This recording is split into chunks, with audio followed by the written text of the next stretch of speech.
Olá, investidor! O meu nome é Wagner Caetano. Iniciamos agora o programa Cenário em Vídeo. Agora 11 horas e 53 minutos, do dia 19 de agosto de 2020.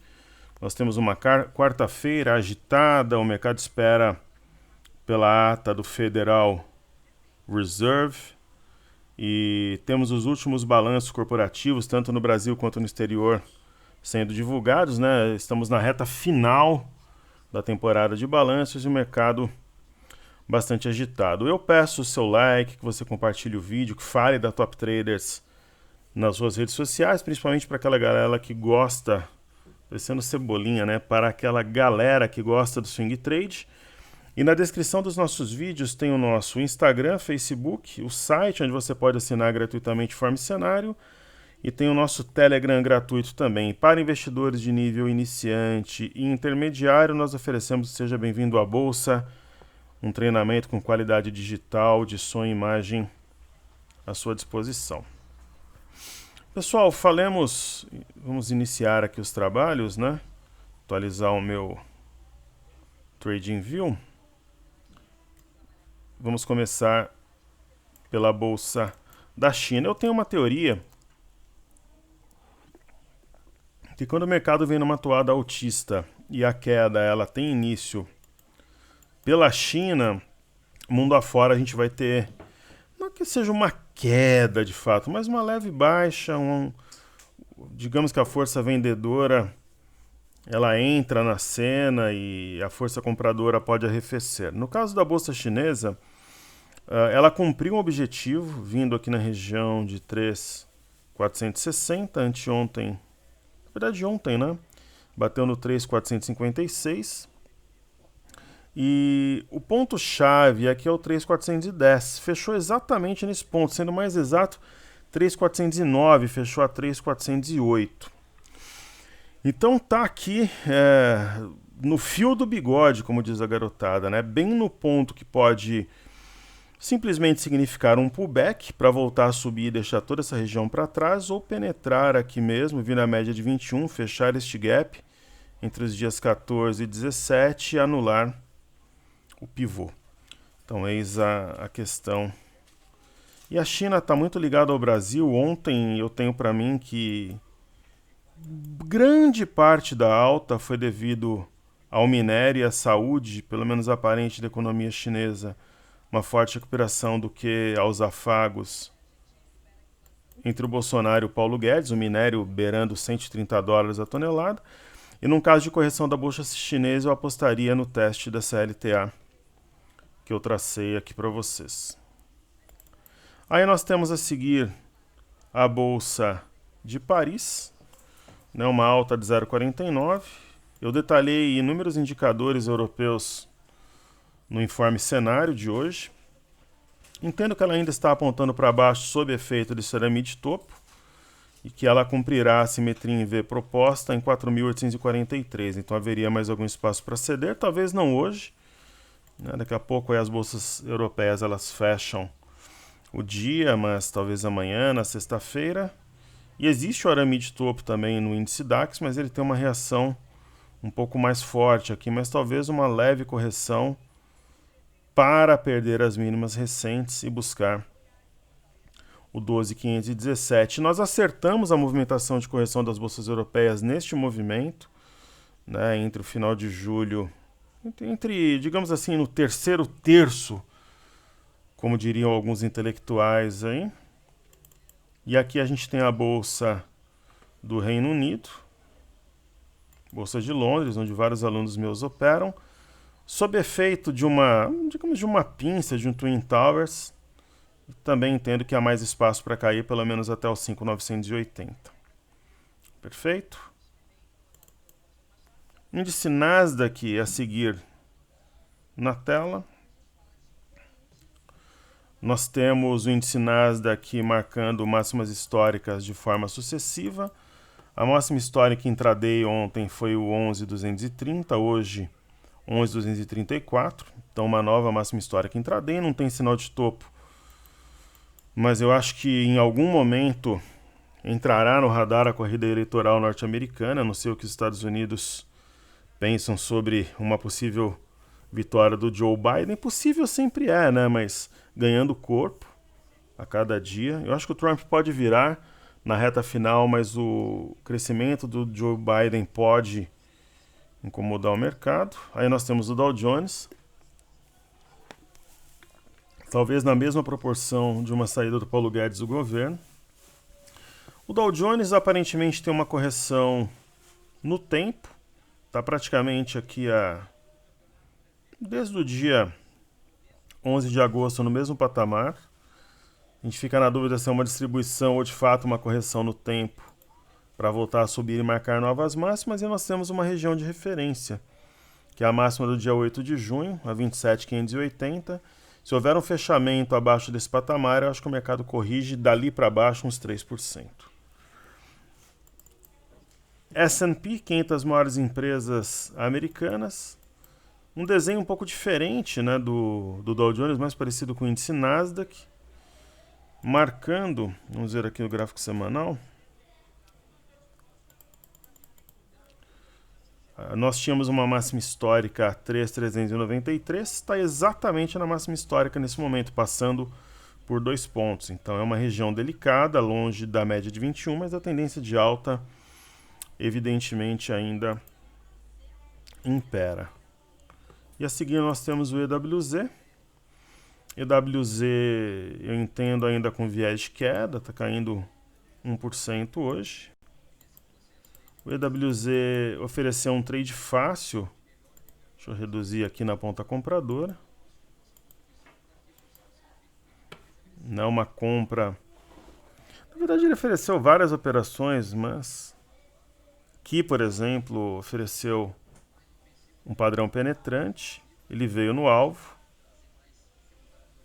33 com 35, topo duplo, está descendo. E o que ele faz aqui? Ele tenta romper as médias, só tem candle vermelho. Então a tendência do EWZ, na minha visão, é a perda do 29,44. Primeiro objetivo já foi cumprido, a 29,61. Lembra que eu comentei que em outra oportunidade de vender? Essa parte reduzida, talvez a metade? Né? Então 29,44, uma vez perdido, projetaria teste de 28 dólares, que para mim é o objetivo dessa movimentação no EWZ. Nós temos o VIX, o índice do medo. Deixa eu tomar minha água aqui. Ele ontem, de algum modo, ele sinaliza... É porque assim, o candle que marcou a mínima do movimento foi no dia 11. Então falar num padrão, por exemplo, aqui de ave migratória, forçar um pouco a barra, mas é algum sinal. Se essa reta for rompida e, por exemplo, tiver algo novo, um candle, uma LTB, nada mais que isso. Se a gente tivesse a LTB rompida, haveria sim o algo novo, né? Aí temos o DXY, que é o dólar contra uma cesta de moedas. Percebam o seguinte, fundo do dia 31, 92,55, do dia 5, 92,56, do dia 6, 92,52. Quer dizer, se romper essa região de fato aqui em torno de 92,50, como parece que o fará, deixando um desenho parecido com esse, que indica aí uma mistura de pinça de fundo com arame de fundo, a gente poderia ter tanto o sinal, né, oferecido pelo candle, como também um rompimento falso, né, do fundo anterior. O mercado viria de baixo para cima, deixando esse patamar para trás. Isso significaria uma provável alta do dólar mundo afora e talvez queda das bolsas. Talvez, é uma teoria, né? É uma ideia, é uma ideia que eu acho bastante plausível, assim, se não provável. E no caso do dólar, o dólar ele parecia que arrefeceria, mas respeito à média de 21 tem subido. Se ele deixar essa região de 5.510, 5.515 para trás, e essa região será suporte, né, pela inversão de polaridade da análise técnica, e haveria mais algum espaço para uma queda, para uma alta, aliás, relativamente importante. E aqui nós temos o dólar parece uma heresia, eu que defendo o swing trade falar isso, mas o dólar ele tem sido bom para giro, né? Por exemplo, aqui deu uma compra para entregar aqui em cima, uma simetria em V plenamente cumprida. Aí aqui, uma vez que ele não sustentou o preço acima dos 5,517, deu uma venda, né, para zerar aqui na LTA, né, e comprar para entregar nessa região aqui dos 5,500 aproximadamente. E agora eu venderia por quê? Porque tem um sinal aqui, ele não conseguiu romper exatamente, foi topo, topo aqui também, então a tendência natural seria voltar nessa LTA, mas eu duvido que ele vai fazê-lo. Eu acho que ele não volta aqui, ele não perde as médias e ele vai trabalhar acima de 5,500. Aí é opinião minha. Ok? Baseado aqui nesse movimento de recuperação com algum volume. Aqui nós falamos de todos os estudos. Faltou o Bitcoin. Vou colocá-lo aí na tela. Bitcoin em dólares americanos. E eu estou vendo aqui a escalação do Corinthians. O Corinthians vai praticamente com força máxima contra o Curitiba. Tive empresa já em Curitiba, adoro a cidade, o estado do Paraná, as pessoas. Mas com todo respeito ao Coritiba, o meu palpite é Corinthians 6, Curitiba 0. Cássio vai fazer o último gol de cabeça, ele vai para a área. O Bitcoin, nós acertamos a leitura de ontem, que era o momento de realizar lucro. Tem aqui uma LTA de curto prazo. Correto? Ontem deixou uma estrela cadente. Ok, hoje que está perdendo a máxima de ontem, mas sabe aquela história, ó, uma estrela cadente, deixou uma pinça de topo. Tô ficando velho. O 12,100 era um ponto de stop intraday. Perdeu o lucro no bolso, pessoal. Né? Estaria preservando aí mais de $400 de lucro.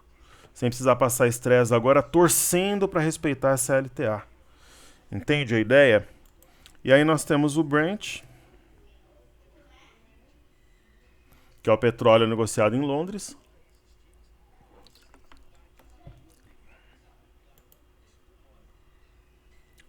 O Brent continua com volatilidade histórica baixíssima. Foi se arrastando até fechar esse gap, que era o nosso objetivo, então não tem nada de novo por aí.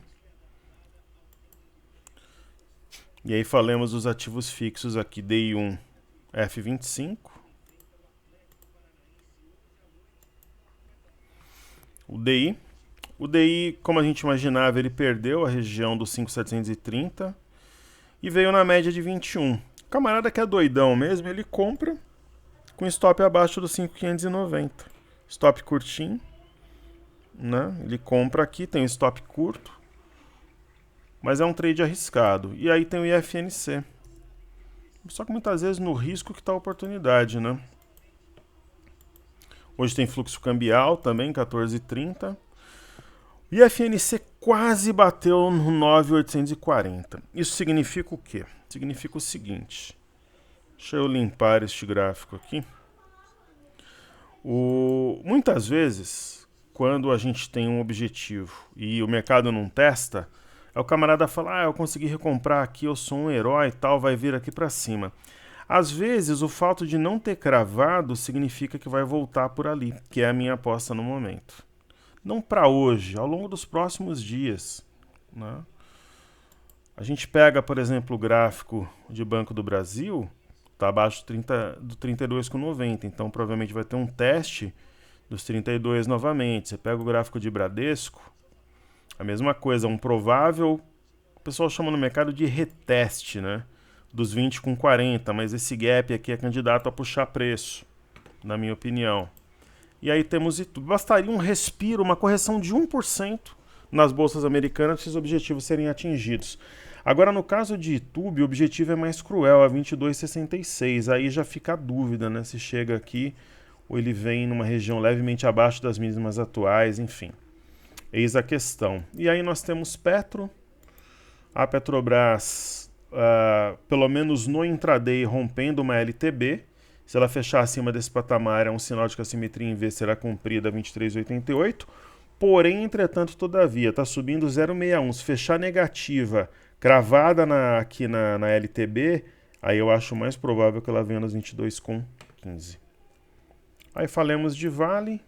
Vale 3 na tela. A Vale é uma das grandes responsáveis pela puxada da bolsa, tem um peso muito grande no momento. Máxima histórica para Vale. A questão aqui é muito simples. A gente tem a LTA já como referência. Nós vamos colocar o ponto mais recente e mais alto aqui, fazer uma mescla. O ponto mais recente e que é mais alto é o 92,90, é o 62,95. Aqui tinha 62,93. Então a gente vai marcar o 62,95.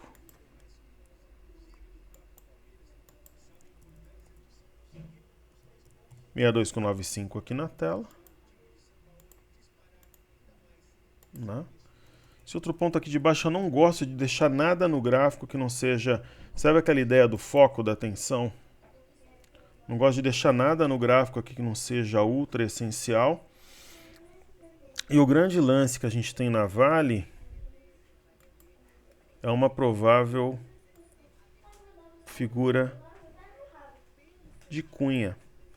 Então eu vou reforçar aqui.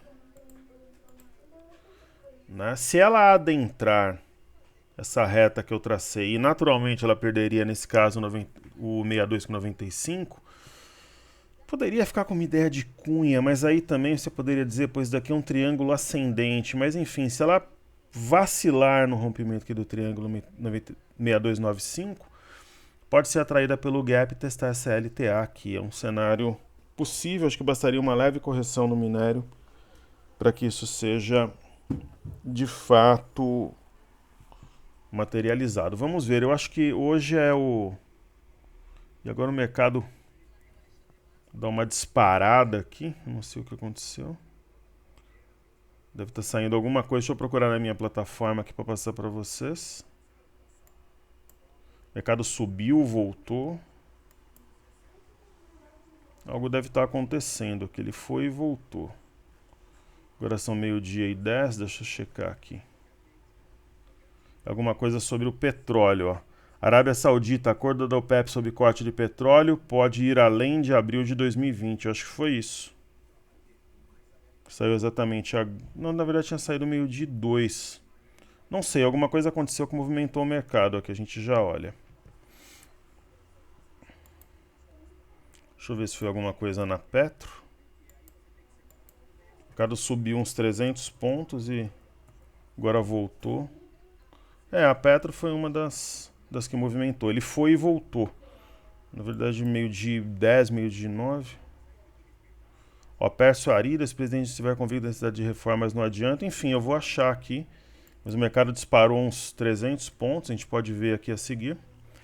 Então falamos da Petro, falamos da Vale. Vamos ver B3, SA3. O mercado disparou uns 400 pontos e voltou. B3, SA3. O problema é quando pega o start, a ordem de entrada do camarada, e aí ele volta. Eu vou mostrar isso. Eu recebi uns 3 e-mails de pessoas dizendo assim que foi fantástico esse estudo em B3, SA3, em que eu me baseei, né, em falar sobre uma venda aqui em cima e uma compra aqui. Primeiro, pessoal, isso não foi um comando dado ao meu grupo, nós estamos líquidos, que fique bem claro.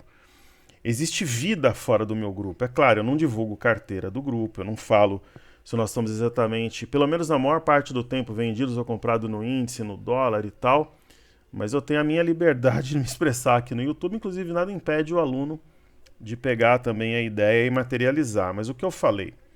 Você tem um movimento de alta longe da banda, fora da banda, dentro da banda.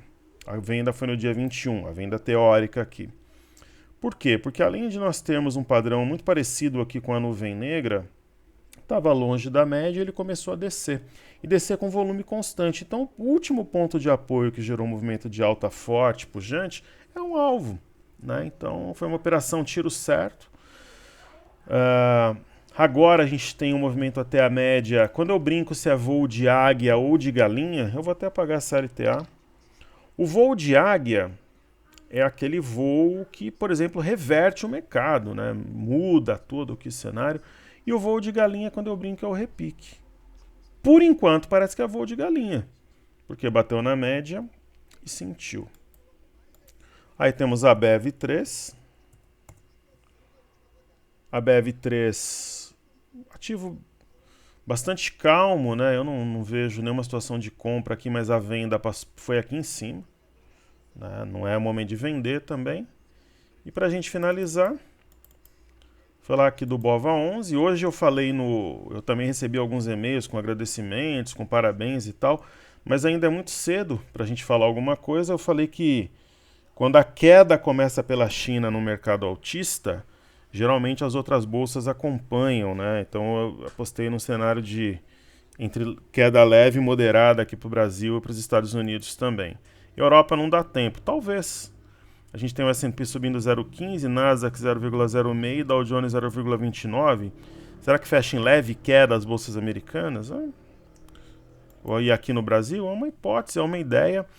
A grande questão no BOVA11 é que a gente tem uma LTB, o mercado testou e aparentemente na primeira batida sentiu. E a mesma movimentação que a gente vê no Ibov, ele nem chegou a tocar LTB. E ele está testando uma LTA e as médias. Então ele tem um encontro da LTA com a LTB e ele tem duas médias aqui, a região da bagunça, como às vezes eu brinco. Antes de fazer o mini índice para terminar, eu vou falar de um ativo que a galera tem me pedido muito. Ela fez parte da carteira Top Traders, ela não faz mais.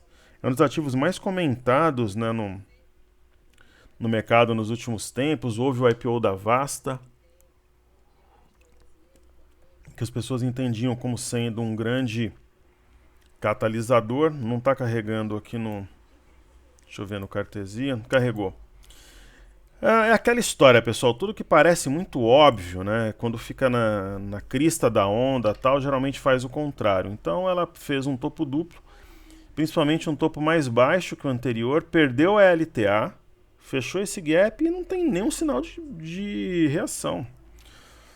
Eu li uma reportagem que 200 milhões, né, de opções da Cogna viraram pó. É um ativo que eu confesso que está no meu radar. Eu falei em alvo, quando a gente fala as coisas às vezes parece um exagero, né? Mas eu falei em alvo, o meu alvo para a gente pensar em compra, avaliar o papel é 608, que é exatamente aqui o início da figura, se você entender como um topo duplo. Então acho que é para lá que ela caminha, simples assim, para 608. Ainda mais depois de ter passado batida aqui por esse gap, simples assim. Essa é a minha opinião desde os R$10. E a mesma opinião que eu tenho desde os 10, que ela vai buscar o 608, ela se mantém. Um sinal muito forte esse tipo de barra. Você pega uma barra só, ela cobre uma semana de negócios. É difícil, né? A não ser que tenha uma reação imediata já no dia seguinte, senão o ativo desce mesmo. E no mini índice, uma situação obviamente muito parecida com o BOVA11 e com o Ibov. Está aqui entre as duas médias de uma LTB, não tem uma definição. Seria mais natural um retorno para os 100 mil pontos, na minha visão, né? Porque ela está tocando uma LTB que fez topo, mas é um topo que dá margem a algum erro aqui, vide o dia 11/8. E por fim, eu vou explicar e apagar aqui o nosso último estudo. Tá vendo esses 3 círculos em azul? Se houvesse o rompimento firme hoje do 102.520, haveria um fundo, topo fundo, um pivô de alta. Falhou, não houve. Então eu vou aqui e apago. Correto? Então falhou. Por que teve a queda a partir aqui de umas 10 da manhã? Porque falhou no rompimento do pivô. Aí o mercado talvez tenha interpretado isso aqui como uma cunha em azul marinho. Só que o efeito foi limitado. Então para você ver que é um mercado errático, mas é aquela minha teoria. Após uma temporada de movimentos difíceis, vem os movimentos mais fáceis. Quando muita gente já desistiu, tá cansado, e aí tal. Aqui vem isso daí é um gráfico de 15 minutos, agora eu vou trazer para o de 30. É claro, é desgastante, tal, esse vai e vem do mercado, search and destroy, tal, mas aí quem tem mais força mental é que leva o dinheiro da banca. Né? Tem dinheiro na mesa. O 102.300, a força mental do trader, ele é muito importante. né? Aí o que que acontece? Você tem aqui o 102.725, foi a máxima de hoje. Aí eu tracei Fibo entre a máxima de hoje e a mínima de hoje. Então houve um movimento meio maluco agora, inclusive um movimento que ocorreu naquela hora que eu comentei, que eu procurei uma motivação aqui, alguma coisa do gênero, foi nesse candle, né? Foi a 102.365, então esse estudo de Fibonacci, não é que ele é anulado, mas assim, não foi exatamente em uma das retrações e voltou. Então você pega mais um estudo, mercado Search and Destroy, muitas vezes faz diferença a resiliência, como eu comentei, a força mental, sob uma orientação técnica. Por exemplo, uma LTB com médias aqui, não se esqueçam do que eu falei anteriormente. Mas a paciência, a força mental para esperar o movimento ser materializado. Quando eu pego esse movimento entre ontem e hoje, eu vou identificar uma região que eu já havia comentado, ou seja, que eu comentara anteriormente, que é essa região aqui. Lembra que eu comentei que era o ponto-chave? Eu acho que é o 101.295, né? Então vamos ver. Por quê? Porque você pega praticamente todos os candles a partir dos candles das 9h30, 101.85, 101.325, 101.335. Aí eu gosto de pegar o ponto mais baixo, 101.325, 101.295. Ah, mas aqui tem o 101.85, mas aí a gente pega o ponto de apoio que gerou a alta. Então é uma região que, se for perdida, 101.200, 101.300, vai trazer a venda de volta à cena, e foi a mínima de hoje, 101.235. Então é o ponto a ser perdido. Sugere-se um preenchimento do gap na região de 99.920 ou até mesmo um teste da mínima da semana 98.665. Por que eu marquei 98.755? Porque houve um rompimento falso que gerou a alta, né? Apesar de ser um padrão meio torto aqui, a gente não pode, digamos assim, não tem cara, mas tem focinho e tem rabo e orelha de ombro, cabeça a ombro. Então, se tem focinho, rabo e orelha de ombro, cabeça a ombro, quem está comprado tem que ficar esperto, ok? E lembre-se da teoria de quando começa pela China. É isso aí, um grande abraço a todos, saúde e paz. Hoje Corinthians 6, Curitiba 0. Seguimos juntos porque juntos somos mais fortes, pessoal. Valeu!